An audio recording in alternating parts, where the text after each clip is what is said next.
Remember that time you wanted a new car, a juicy steak, or a cold beer? Seems simple, right? Well, hold on to your hats because things are about to get complicated. President Trump's proposed 25% tariff on goods from Canada could throw a massive wrench into the gears of our economies, putting jobs on both sides of the border at risk. This isn't just about numbers, it's about real people, their livelihoods, and their futures. Imagine the factory worker who relies on the steady flow of parts from Canada to keep the assembly line moving. Or the office worker whose job depends on the smooth operation of cross-border trade. Think of it like this: our economies are a bit like a well-oiled machine, with parts moving back and forth across the border every day. But when you slap a hefty tariff on those parts, the machine starts to sputter, and the once seamless flow of goods becomes a tangled mess. Factories slow down, production costs rise, and the ripple effects are felt far and wide. And eventually, it might just grind to a halt. We're talking about job losses, price hikes, and a whole lot of uncertainty for folks who just want to earn a living and put food on the table. Families might find it harder to afford everyday essentials, and the stress of job insecurity can take a toll on mental health. And here's the kicker: it's not just one industry feeling the heat. From the factory floors of Detroit to the oil fields of Alberta, the impact is widespread. Industries that rely on cross-border trade are bracing for a storm, and the uncertainty is palpable. This tariff threat has the potential to send shockwaves through a whole bunch of sectors. So buckle up, folks, because we're about to take a deep dive into the potential fallout of this trade war brewing between two of the world's closest allies. The stakes are high, and the consequences could be far-reaching. Let's start with a big one: the auto industry. Now, you might not think of Canada as an automotive powerhouse, but our neighbors to the north are a vital part of the supply chain for cars made in both countries.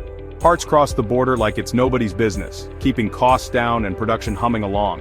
But slap a 25% tariff on those parts and suddenly building a car gets a whole lot more expensive. We're talking about thousands of jobs at risk, folks. Think about the factory workers in Michigan and Ontario, the folks at dealerships, the mechanics, the parts suppliers. They all rely on a healthy auto industry, and this tariff could throw them a serious curveball.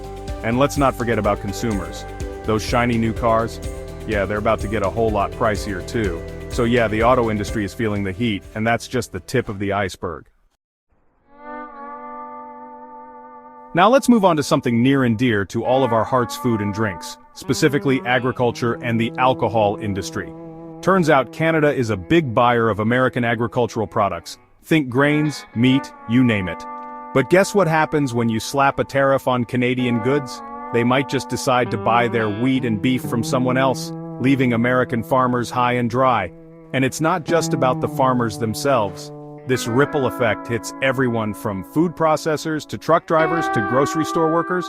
And don't even get me started on the beer. Canada loves its American suds, and the US loves its Canadian brews. But with tariffs in the mix, that cold one after work might just get a whole lot warmer and a lot more expensive. So yeah, agriculture and alcohol, not immune to the tariff turmoil.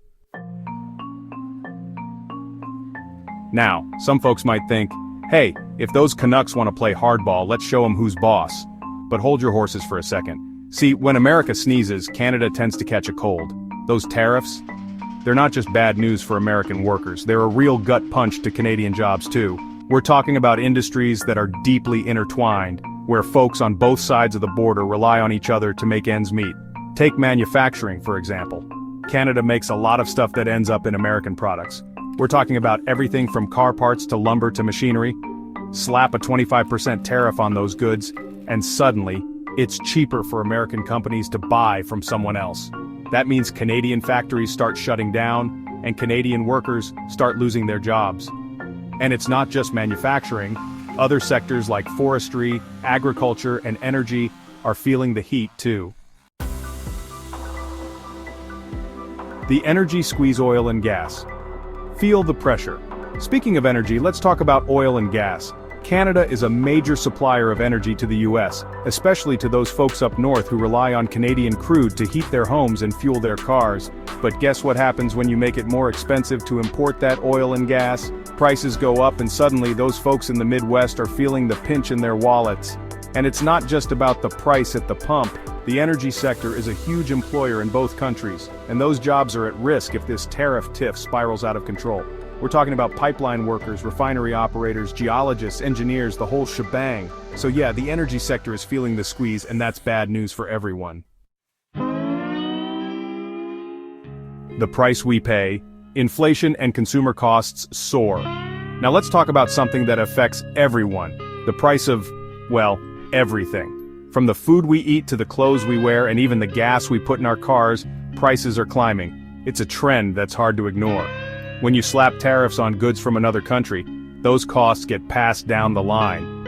And guess who ends up footing the bill? It's not the big corporations or the government, it's the everyday consumer. That's right, folks, it's the consumer. Every time you go to the store, you're reminded of this harsh reality. Those tariffs on Canadian goods? They might seem like a political move, but they have real-world consequences. They're going to show up as higher prices on everything from cars to groceries to that six-pack of beer you like to unwind with after a long day. It's a ripple effect that touches every aspect of our lives. And it's not just about the immediate price hikes. The long-term effects can be even more damaging. Tariffs can lead to something called inflation, which is a fancy way of saying that the value of your money goes down. This means that over time, your purchasing power decreases. So, that dollar you have today, it won't buy you as much tomorrow if inflation takes hold. It's a slow drain on your finances. Yeah, it won't buy you as much tomorrow if inflation takes hold. This means that your hard-earned money loses its value, making it harder to afford the things you need. That means your paycheck doesn't stretch as far, and things just keep getting more expensive. It's a vicious cycle that can be hard to break. So, yeah, inflation is a real buzzkill, and these tariffs could be the thing that sets it off. It's a complex issue with no easy solutions, but understanding it is the first step in navigating these challenging times.